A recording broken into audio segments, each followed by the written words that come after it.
আসসালামু আলাইকুম বন্ধুরা, দেখেন আমরা আসলে মূলত কি কি নিয়ে আসছি বাজার থেকে।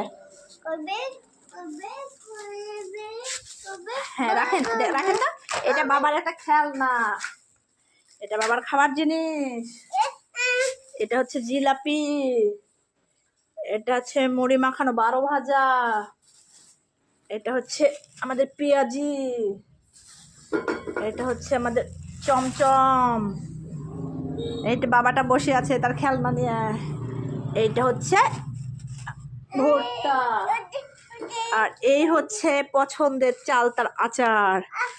তুমি কি খাবে, কি খাবে? ওটা খাবে? এই নাও বাটি।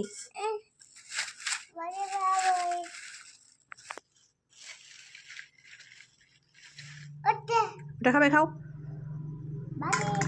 আর নেবে দুইটা? আচ্ছা দুটাই খাও, দুটাই খাও।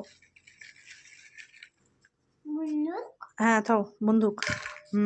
তো আমরা এইগুলা আমরা মূলত বাজার করে নিয়ে আসছি। ধন্যবাদ সকলকে, ভালো থাকবেন সবসময়।